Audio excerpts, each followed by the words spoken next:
During World War II, the Axis powers took draconian measures against their own soldiers. Nazi Germany executed roughly 15,000 soldiers accused of desertion, and a staggering 50,000 more for the mere act of disobedience. The Soviet Union had an even harsher policy. The Soviet front lines were often backed by barrier troops, special detachments whose sole purpose was to shoot any man seen running the wrong way, no questions asked, and their families were subject to arrest for their sons' and husbands' crimes. As for the United States, one solitary execution for desertion. This is the story of Edward D. Slalovik, the only U.S. soldier executed for desertion since the American Civil War. That's what you're in for today on Impolite Society.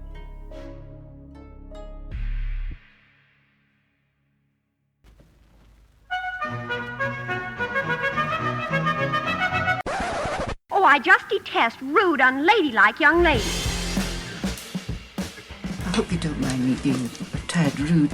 I myself am strange and unusual. Don't be rude. That is some weird, wild stuff. Shocking, isn't it? It's a scandal! But it's provocative. Please stop making me blush.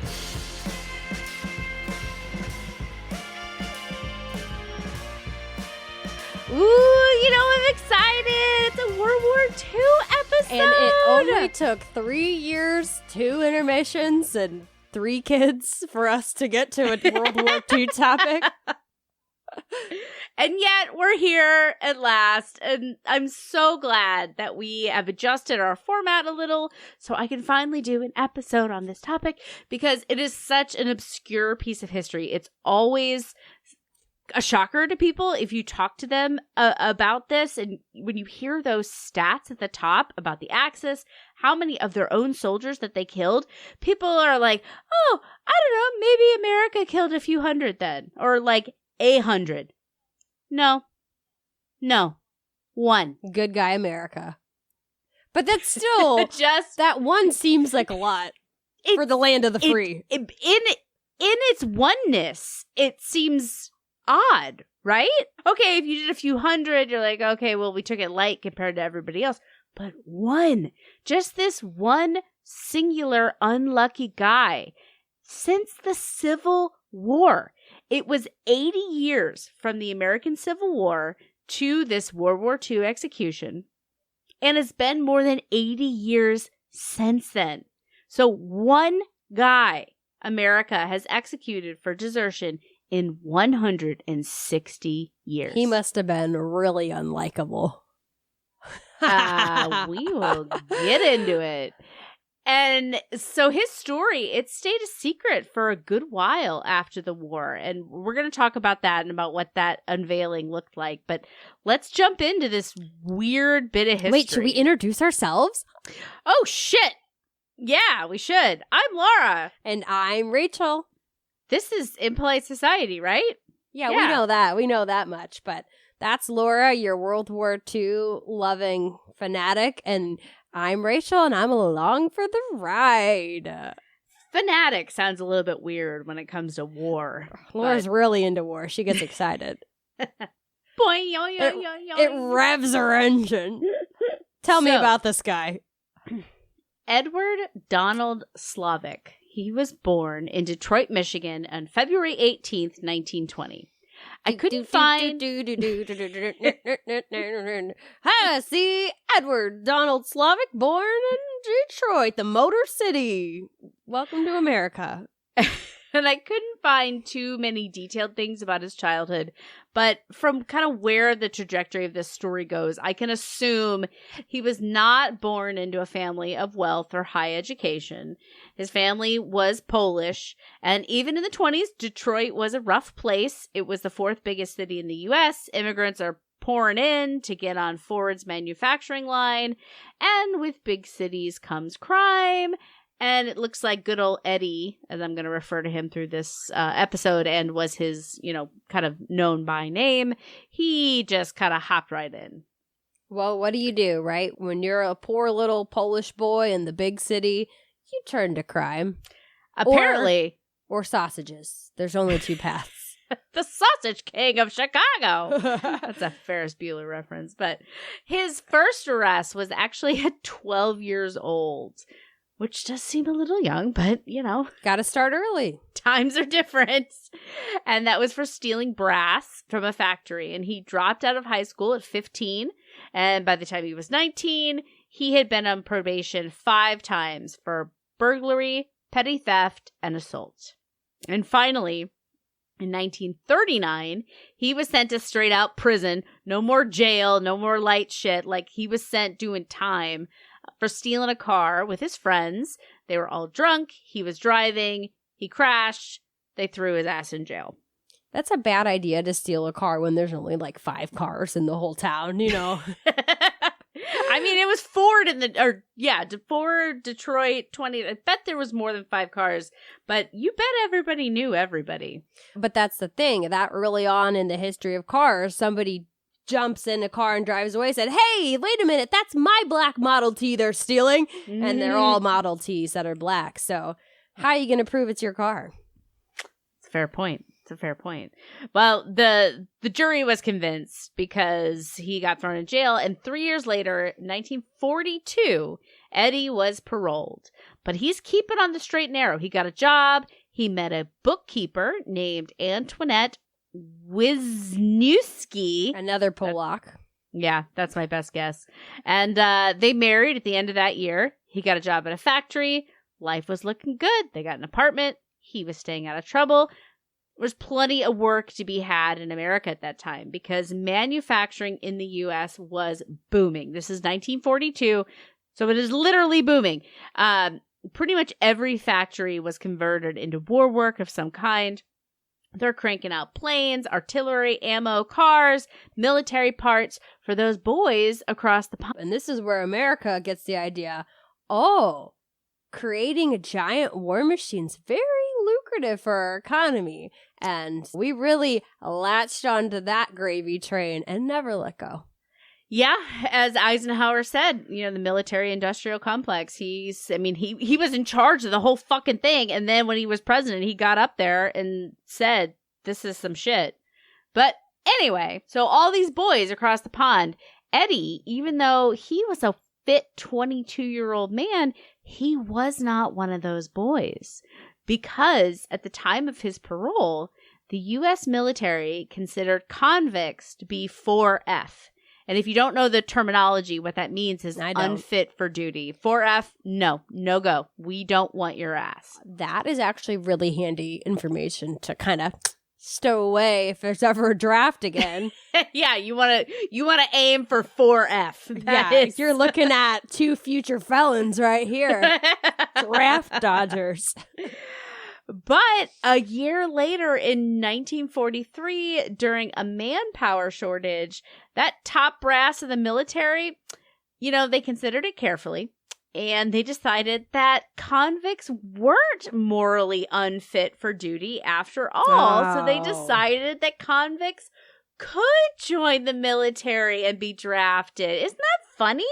Ah, shit, our plan just went out the window. Indeed. It's actually, you would think that the convicts would be the first ones they sent over there. Truly, honestly. You can't represent America. You're not the ideals we strive for there in the land of the free and the home of the brave. Yep, but then people started dying and they're like, oh, shit. So we need some more bodies to toss at it. Yeah. All of a sudden, Eddie, he was 1A. That is tip-top shape, ready to be shipped off material.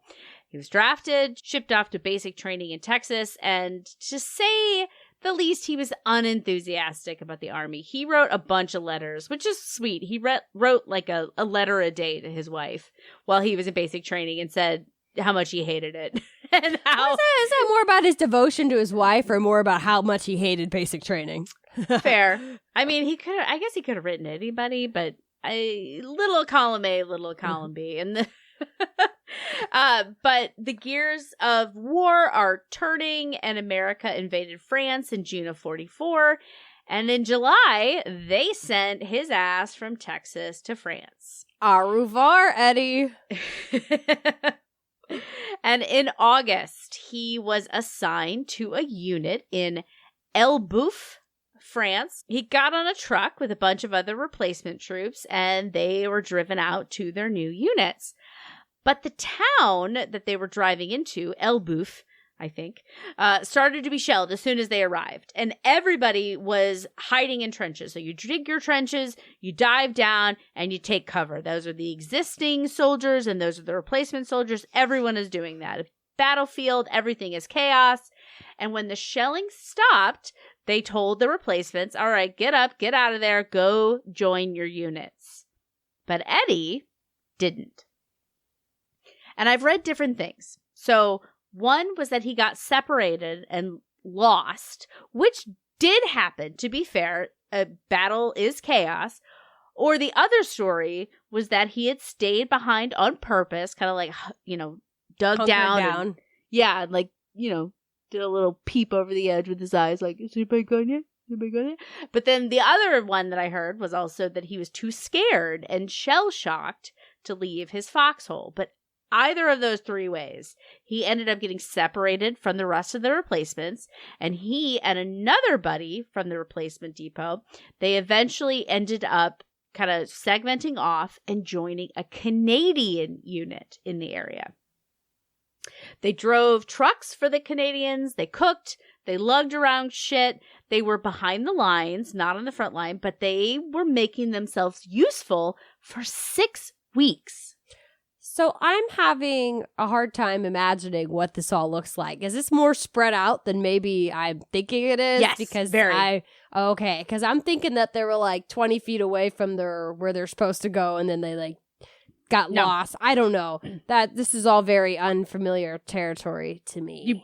You bring them in the back, you maybe a mile behind the line, like that's where like your command post is, and then the line is like up front where everyone is. But when shelling comes in, it's just like the whole fucking area is blanketed and everyone is diving down. So it's chaos, and so this shit happens. So regardless of how they got separated, let's just say they did what very many Americans want to do these days, and they found some nice Canadians and they joined them. Everyone loves a Canadian. But yeah, eventually, who doesn't fantasize about running away to join the Canadians? The French Foreign Legion. But eventually somebody somewhere figured out after 6 weeks that they were missing and sent Eddie and his buddy, said, go back to your assigned units. And his friend did as he was told, went back. But Eddie had other ideas. And this is where things start to get interesting with Eddie. Well, can I just say that after 6 weeks, if nobody notices you're missing and nobody notices you don't belong, I think you get grandfathered in at that point. I mean, it does feel like you're like in the clear at that point, Yeah. What do they call that? Statute of limitations. I feel like the statute of limitations has ended at that point. Well, apparently the U.S. Somebody already different. sent a letter home and was like, they're dead. Sorry. Missing in action. I don't know what's going on. But when he got back to where he was supposed to be, he asked his new commander, which I believe, I don't have it written right here in this spot, but I believe it was the 109th.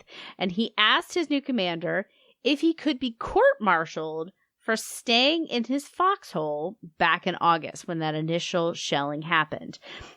Now, what is a court-martial? Tell me more. Yes. This is when the military takes someone to trial for breaking military law, martial law. So, you've heard the term martial law before. I have, in movies and TV shows. Exactly. That's when shit is so bad that civilian law is superseded by military law. That's what martial law is. But when you're in the military, you're always living in martial law because you're in the military. It's basically like a civilian court, but for the military. And I'll get into like what JAG. that looks like. Yeah, that's exactly right. JAG, I know something. So I will get into what that looks like in a little bit more detail. But in general, so you're taken to court. So he asked them, can I be court-martialed? And the commander was like, well, that's a weird question because He was not in trouble at all for getting separated from his unit for 6 weeks. Him and his buddy, no, it was just like, okay, you're back now. Let's get in now. Shit happens. It's war. You know, we're on the front lines, baby. Exactly. We're flying fast and loose. We're just happy we got 2 more meat shields back here to pump full of enemy bullets. For truth. But the commander, he's like, I don't know, dude. I'll check on it. Like, it's basically what he said. He's like, I'll file that away for the top of my I don't give a fuck file. Yeah. But Eddie then straight up demanded to be court-martialed for him running away in the foxhole. And then he asked, if I leave again, will it be desertion? So he's really being like a toddler here. He's really testing his boundaries. Oh, 100%. And they told him unequivocally, if you leave right now, yes, it is desertion. And he left. It's like, walked off. Na, you gonna stop me? I'm gonna do it. I'm deserting. Am I deserting yet? How many steps is a desertion? 1, 2, 3. Am I deserted? You are picking up on the theme of this entire thing because this is how this is gonna play out. Okay. So the next day, so he walked off and he turned himself into the MP, military police, the next day. He told them he had deserted on purpose and he wrote them out a full confession. On paper, he wrote it down. He had stayed behind in France. When that shelling happened, he stayed behind on purpose. He walked away again the day before on purpose and that he had no intention of fighting. And he went on to say in writing, in the letter, if you send me back, I'm just going to run away again. He wrote all this in a letter and he handed it to the federal fucking government. So I will say the letter is pretty sad because if you look at like the copy of it, there's a ton of misspelling and grammar errors. He clearly was not the crispest cookie in the jar. And so that makes me feel a little sad for him.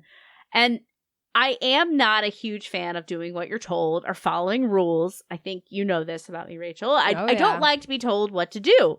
And especially by a large, faceless government.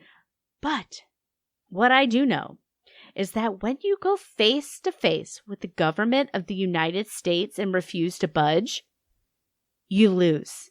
You lose every goddamn time. But did they have to kill him? It just seems like extreme. We'll get to it about all the other chances that Eddie had. Oh, Eddie. I have to give him a little bit of grace because he doesn't live in the information age, right?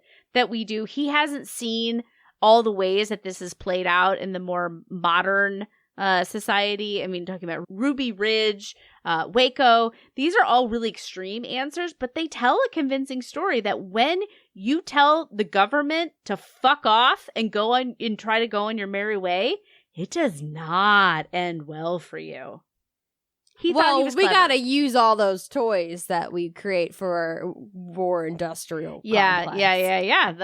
That's maybe we'll do another one sometime on Waco and Ruby Ridge and all that. I don't know. That's pretty high on the bummer index. Yeah, that is high on the bummer index. But point taken. But I mean, Eddie, he thought that he was clever because he thought they would throw him in jail. And he'd spend the last 6 months or a year of the war in jail. But he'd been there, done that, you know? Exactly. He's like, jail smell. I've done that before. You've got it exactly. He didn't have a reputation to care about. He was a convict. He knew how to survive in prison. It was no big deal to him. Dishonorable discharge? What the fuck did he care? He was a convict. And maybe. He'd be dishonorably discharged, but with a life. He would still be alive. Exactly. Not a guarantee on the front lines. Exactly. And maybe he knew that America hadn't shot a deserter since the Civil War 80 years ago, but maybe not. I don't know. But essentially, he decided to play chicken with the government. And so the MPs, the military police, they took his letter back to his unit, the 109th, and the lieutenant colonel in charge read his letter and told him, tear this letter up and get on the line. You won't be in any trouble. He was giving this guy an out.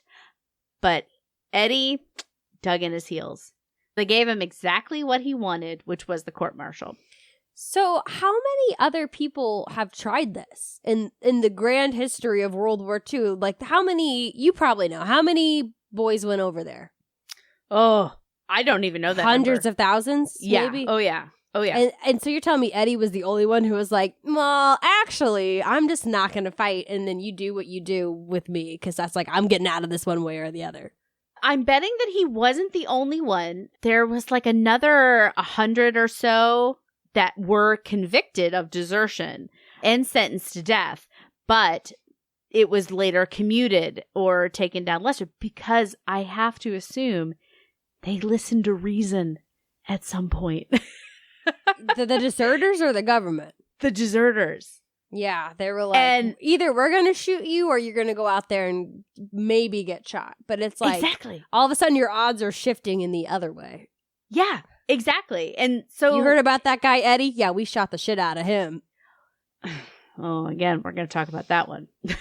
Oh, all right. Eddie, I feel so bad for him. Nobody wants to be in war. This is a different time. That's another thing that you have to consider. Like, this wasn't like this war the way that we think of war in a more modern context of like, oh, this is Vietnam, this is Iraq. Like, it doesn't serve any like direct thing. Like, after Pearl Harbor, people were chomping at the bit to serve. You know, it was just the thing that people were doing. I heard a story, and I know it's not the only one, about these guys in their town. They signed up for the military after Pearl Harbor. One of the guys in the town was 4F, unfit for duty. He killed himself. Like, the shame of it was just like too much. It's just a different time, and well, that's just ridiculous. It is ridiculous. But I can't imagine, and I can't imagine being on the front line of World War II. Is it technically desertion if you shoot yourself in the foot on quote quote accident? Wink, wink, no, wink. it's cowardice, and it happened all the fucking time. Well, hell, call me a coward and send me back to America. Yep. Good luck proving it. That's the thing. Oh my God. Speaking of which, now I'm like rabbit holing, but okay. So in Band of Brothers, which is again is 100% based on true stories, one of the guys in their unit in the Battle of the Bulge, so he has been on the line for 20 days, freezing cold. They don't have winter clothes. Like, they don't have coats. They're in like negative 10 degree weather. Just absolute misery. And this guy, he accidentally shoots himself in the thigh. And he hits his femoral artery. Oh, no. And he bleeds out and he dies.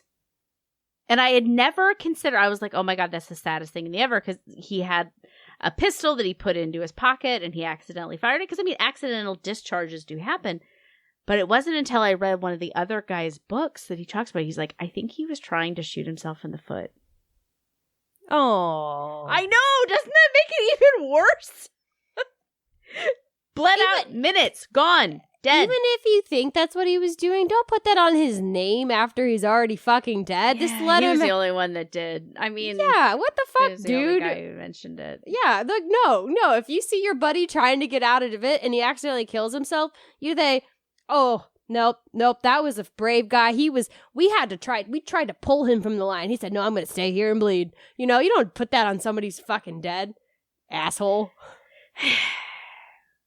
You tell the truth as it comes. Anyway, we're getting sidebarred. We're sidebarring.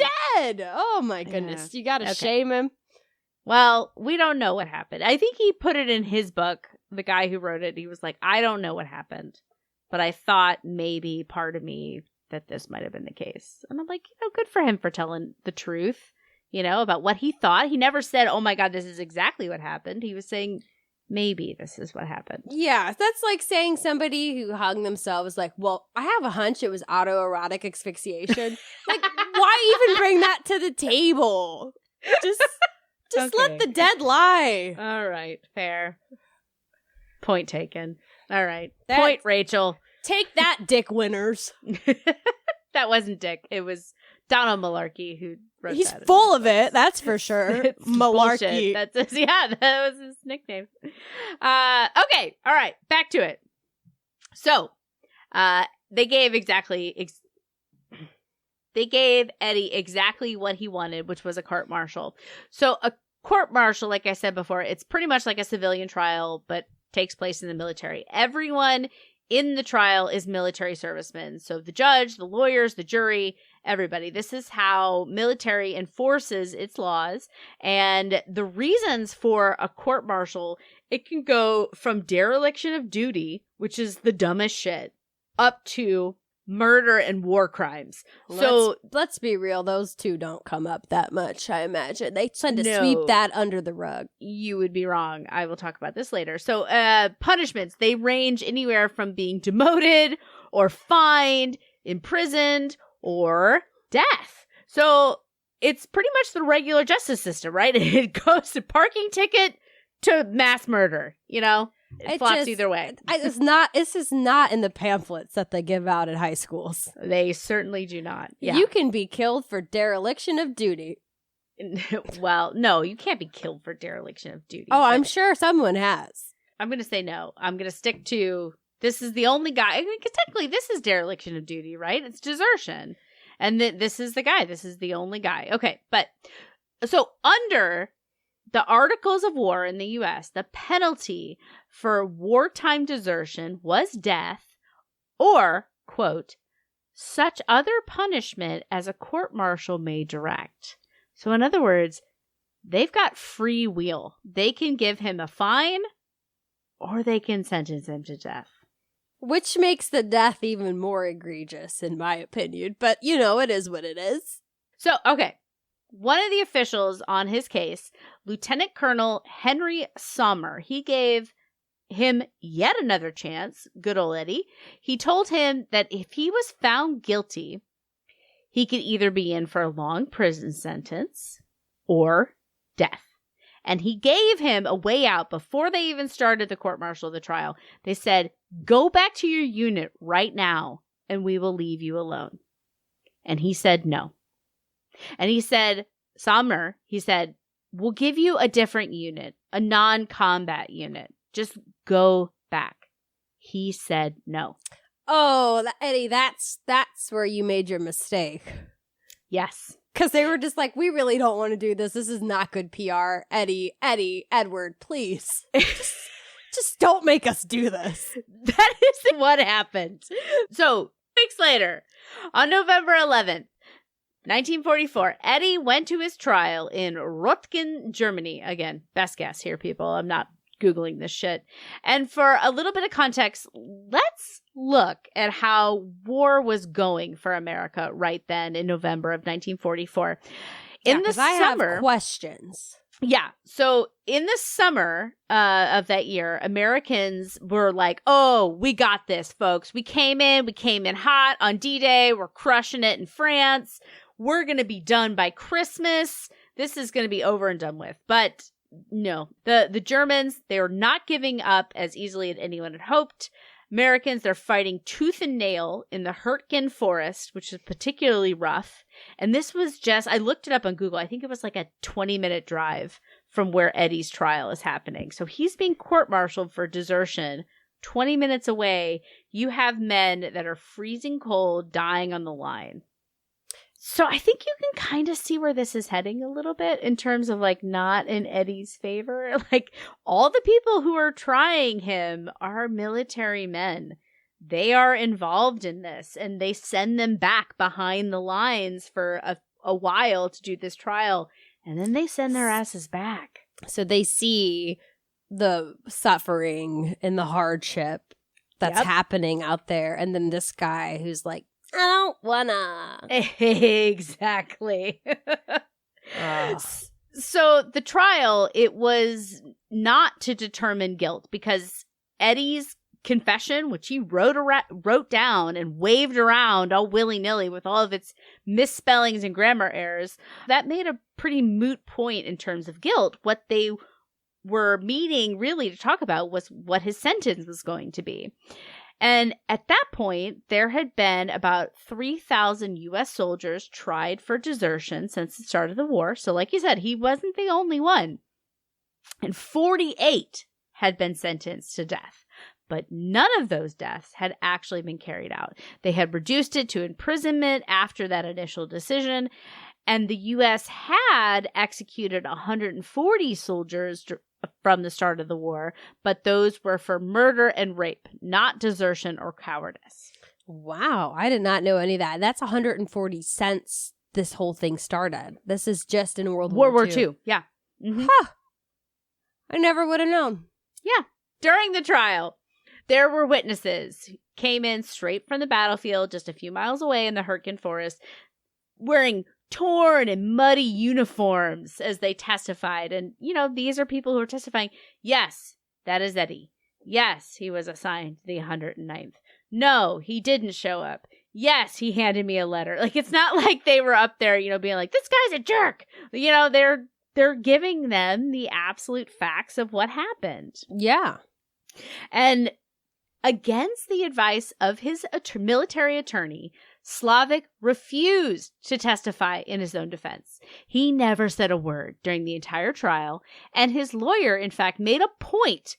He asked the judge, can you tell my client that he has a right to testify? He has a right to present evidence. And he did this because he wanted to cover his own ass as his lawyer. He wanted everyone to know on the record he had told Eddie of his rights, and this guy was straight refusing to help himself.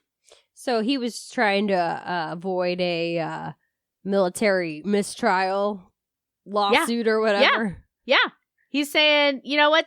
Not my thing. Not my thing. I'm not getting involved in any of this shit. I am doing my best. Here we are.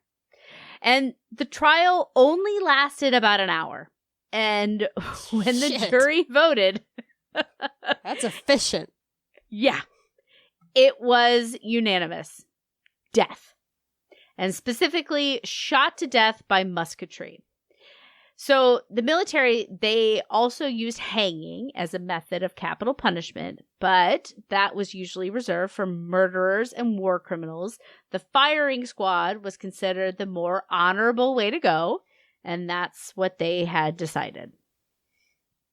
But since they were voting on killing the first man in 80 years for desertion, the judge was like, all right, folks, let's just do this again. Let's just make sure. Double take. Let's just get, do another round robin. Let's just make sure everybody's on the same page. We're really committing to this. Yep. And same vote again. And then he did it a third time. He's like, okay, again, let's just double check. We all sure. And they're like, you would think they would deliberate a little bit longer because I'm guessing the jury is made up of quote unquote peers, so other military guys who are like, they are real anxious to get back out there into the forests. They're like, get me back out there. I'm ready to kill some Nazis. Yeah. The third time came back unanimous. There was a really interesting article, and I'm pretty sure I have it linked in the sources from a guy who was on the jury. He was called in from the front lines as an officer to serve on this jury, and then sent back, and like his opinions on it. It was pretty interesting. I definitely recommend it as a good read. But around this time, I would like to think that Eddie got the message that he maybe played this wrong. Yeah, maybe he was a little bit hasty with some of his decisions. Yeah. And just like in civilian courts, there's appeal process, right? So Eddie quickly changed his tune. He was no longer standing there silent and challenging the federal government. Now he was writing letters to pretty much anybody who would listen. Major General Norman D. Coda, who is a famous general, if you know World War II history, he was first up, wrote to him. He reviewed his letter and confirmed the sentence. Norman Coda is quoted as saying, quote, given the situation as I knew it in November 1944, I thought it was my duty to this country to approve that sentence.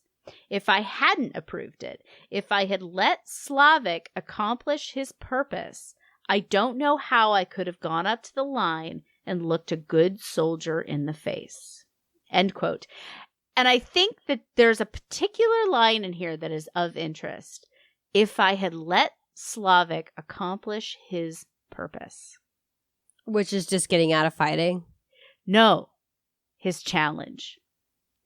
That the fact that he had been given every opportunity to go back to the line, his purpose was to say, fuck you, I'm going to get away with this, and there's nothing you can do about it, is being his purpose.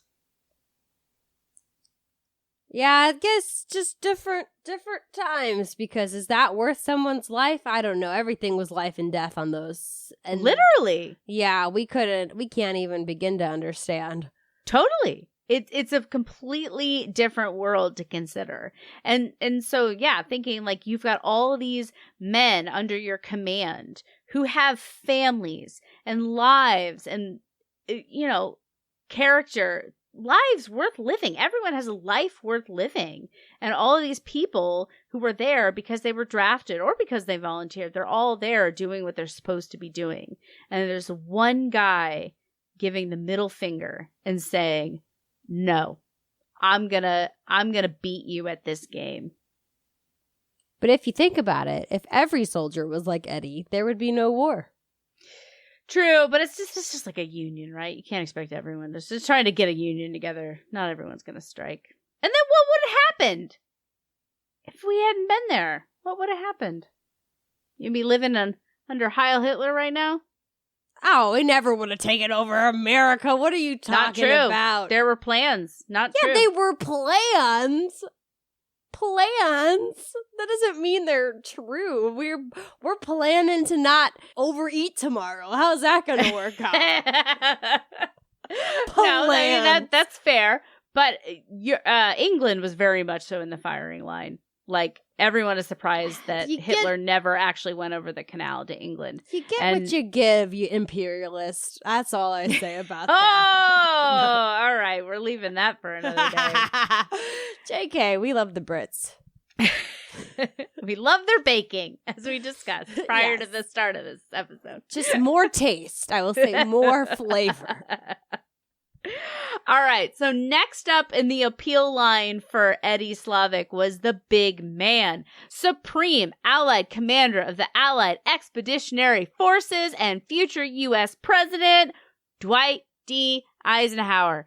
Everyone likes Ike, right? We like Ike. We like Ike. And how cool of a title is that? I just feel like we need to stop and say Supreme Allied Commander of the Allied Expeditionary Forces. How fucking cool is that? It sounds like it's like a Star Trek title. I know, right?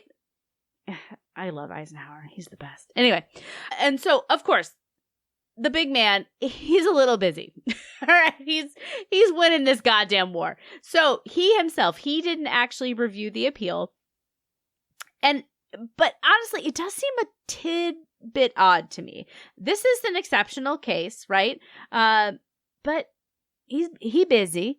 So this is probably around the time when Battle of the Bulge started, mid-December of 44. And Battle of the Bulge was like, we think we got it. We're all done. We're pushing into the last of Germany. This is all but over. Germany launches a giant counteroffensive that nobody saw coming and poked a bulge in the Allied line down Germany, and it was looking fucking dire. It was a very tense month in the war that these Allied men are out there suffering. Germany was almost accomplishing its goal, its last big pitch. So this was a tight time. So shit was hitting the fan. He busy. He didn't look at it, Eisenhower, but one of his staff officers did. And he confirmed that sentence in writing. He said, Slalovik had directly challenged the authority of the government, and future discipline depends on a result reply to this challenge. Which, I get it. You get it? Laura's agreeing with the statement that if you challenge the federal government, you should be shot by 12 men? Not should be. Not should be. But what else are you gonna do? Like, are you just like the federal government just going to lay down and be like, okay? I think that they should have just dropped him off somewhere and said, "You do you, bud. Good Where? luck." Behind Germany. lines, Germany? Yeah, just drop him. Just like, okay, whatever. If you don't want to fight, go make your way. Yeah, put a parachute on him and just fly him over. Drop him off. You're like, okay, you didn't want your buddies over here, so go figure it out on your own. Then the blood's not on your hands then. Yeah, you know that appeals to me. Because I'm like, anything where I don't actually have to make an action, I'm a fan of. Yeah, there you go. Like, in the words of our famous World War II-ish president somewhere in the realm there, you just say, where does the buck stop? I don't know. I kicked it down the curb. Kick the buck down. Pass the buck along. I don't think that's how it went. It was a very long quote mean. It was a very long death sign that he had us on his sign. Franklin Delano Roosevelt. That was Truman, Missouri. Truman said that? Oh. Harry Buck S. stops with Truman. me? Our one Missouri state president. You just know because you Truman. spent some time in the Capitol, so you probably saw it all over the I place. also He went said to the a- buck stops with me? That was his quote? The buck stops here. Oh, stops here. Oh Sorry. my gosh. Do you know anything about World War II, Laura? I'm questioning. No, the sign said, where does the buck stop? I don't know. We kicked it down the curb. That's a true That's Missouri. my sign. That's the one that I would put on mine. That's what all the That's Laura's. politicians have today. Right. Yeah, truly. Where does the buck stop? I don't know. Whoever's got the most money tells me where it stops. Commentary. They'd never actually say that. They'd say it in emails that were secretly discovered years later. Okay. So while Eddie, he's waiting his official appeal, he getting nervous, real nervous. So he wrote to Eisenhower directly, straight pleading. And he was writing, I didn't realize what I was doing. I didn't know what desertion meant. I had no intention of deserting the army whatsoever, which was clearly not true because he wrote it in a letter that he handed to his officer before. But, I mean, the guy's in dire straits. I'm not going to begrudge him a lie, right? He's begging for his life, for the sake of his wife, his mother. I'm not going to begrudge him straight out lying. But honestly, this to me, for the sake of my wife and my mother back home, I think this is the most convincing argument for commuting his sentence, for not putting him to death. Yeah, because they were innocent. Exactly. Like, any war is at the mercy of the civilian support. As soon as civilian support turns the other way, you're done. And I can go into a whole diatribe about how World War II started and about civilian support, not support from the American side, whatever. The fact that you have civilians at home that love this man and their support is what enables you to continue on your quest. That's the most convincing argument for commuting a sentence and saying, okay, life in prison. But in the end, it was all in vain. So Eisenhower's staff, they confirmed the sentence in late December. And on January 31st, a 12-man firing squad in Saint-Méry-aux-Monts in France, again, whatever pronunciation, I didn't look it up, shot Edward D. Slalovik. And before he was executed, he told a guard, quote, I am being executed for the bread I stole when I was 12 years old. And it's a dramatic way, I think, to say that they were executing because he was a convict, which may have been a good point. I don't think that they would have done the same to some college-educated boy from what is considered, a good family. According to some of the documents that I read, his criminal background was never mentioned in the trial at all, but, you don't know. Right? You don't know what people you don't say. know what we're saying behind the scenes. Exactly. And I'm sure there was a lot of discussion about Back him. chatter. Yeah, because he was making a commotion. But still, it just, that is heavy. That is heavy. It is. So Slalovik, he was buried in the Was-Ain. That actually I did look up. I see the pronunciation. But I don't know that it's right. I don't know. American Cemetery in France. Wushu? You just smoosh your mouth together. Wushu Cemetery in France. His grave was in a special section of the cemetery where they buried war criminals. He was buried next to 94 soldiers who were executed for rape or murder, and no names appear on those markers, only numbers. Like numbered, like 1 executed, 2 executed, or like their military numbers? They're military numbers. Ah, got it. Yeah. Got it. I had always thought about this case that they had executed Edward to make an example out of him. Because I hadn't looked into it as deeply as I had for this podcast.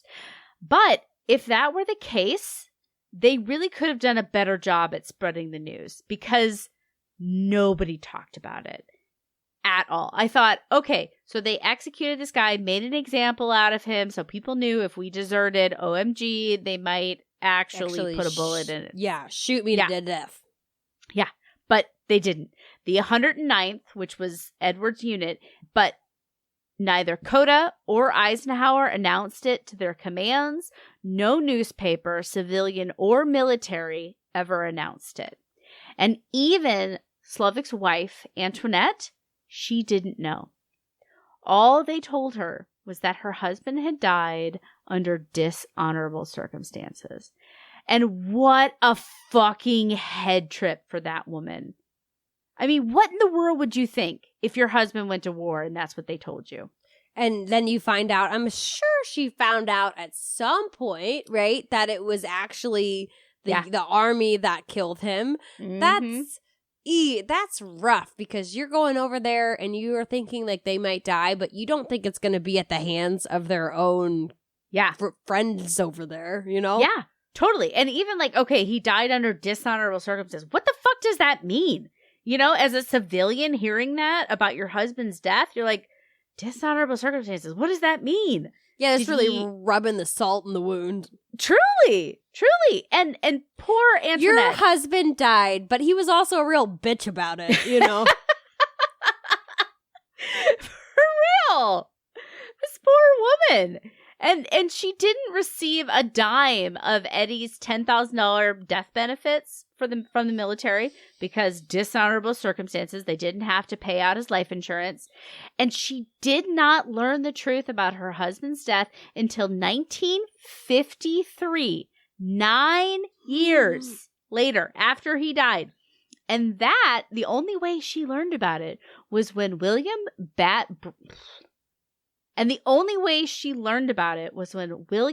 Bradford Huey, I don't know. He's a famous journalist at the time. He interviewed her for a book about it. The government never let her know. It's almost like they were ashamed that it came to that. Almost. It was like, oh my God. I mean, they really didn't want to, but then they did. And then they were like, oh, fuck, I guess we like committed to this and now this happened. I mean, they didn't want to tell anybody. But oh my God, can you imagine? The journalist comes and he sits down. He's like, okay, Mrs. Slalovik, what do you think about your husband being executed by the army for desertion? And she's just like, what? And what's even more like grind that salt into the wound. So Huey paid her $1,000 for her interview.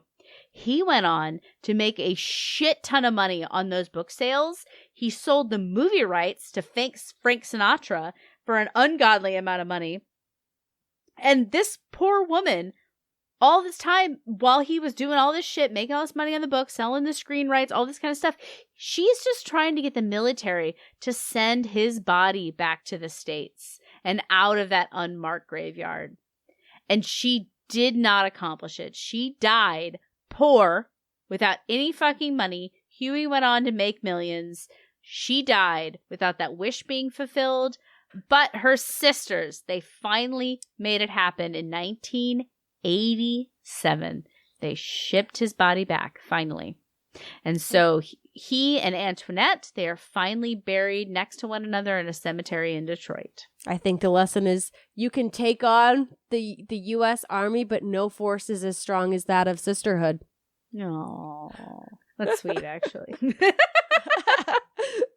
And started as a joke, but it became real. It does. When you're talking about this life and death shit, man, it's just hard. I mean, and there it is. That's the sad tale of Private Edward D. Slalovik. Rest in peace. I mean, a part of me thinks you really got a raw deal, but then another part of me thinks that you were an idiot. But that's the thing, right? You throw in a little bit of bad luck with some bad choices, and you got a shitstorm on your hands that just gets out of hand. Yeah, a lot of people have paid the ultimate price for smaller bad decisions. Totally. But at the same time, is being a bit of an idiot and a blockhead, a a crime, a capital crime. I don't know. These are all the questions that we don't dare to look at. We just fly the flag and we sing proud to be an American and shoot off our fireworks. I will say it's this whole thing of, lesser of evils and all this kind of stuff. But I mean, you look at something in the Times, right? And you look at how the Axis handled desertion at this time. You say, well, we're definitely better than that, right? And so you can say you had the moral upper hand in that place and time. But then, expanding it out, looking at it overall in terms of moral goodness. Well, when the bar is Nazi Germany, I would say it's pretty low. But you know what? Now that I'm saying that, we're a city on a hill, baby. We should be doing better. Always. Yep. We're leaving those big questions to you, listeners. We're no longer musing on this shit. Yeah, at risk getting of in arguments. Talking in circles for the next 45 minutes. We're going to leave that on you to ponder. So let us know, y'all. What do you think? Tell us what you've come to. What are your musings? I would love to hear everyone's conclusions. Send us an email, rude@impolitesocietypodcast.com. And most importantly, subscribe and give us good ratings. And we're out of practice, so we are bad at this part right here. And no, the top part, subscribing. Yes, absolutely. You don't want to miss an episode. We're fantastic. We're great. Don't miss us. Also, leave us a rating. That's very helpful. But the most important thing, always tell your friends. Indie podcast, we ain't got no big money. We don't go out and do advertisements. Nobody's talking about us on billboards and saying, these people who made a TV show also made a podcast. Yeah, we were not on any famous sitcoms. Yeah. So if you have smart friends who like weird, obscure, macabre, taboo things, these are the people who need to know about Impolite Society. Let them know. And most importantly, never forget, stay rude and keep marching to the beat of your own drum. Ba, ba, ba, ba, ba. Boom, boom, ba, boom, boom. Is that too boom, boom, like firing squad? Is that too on the nose? No? Yes, no. R.I.P. R.I.P. Rest in peace. And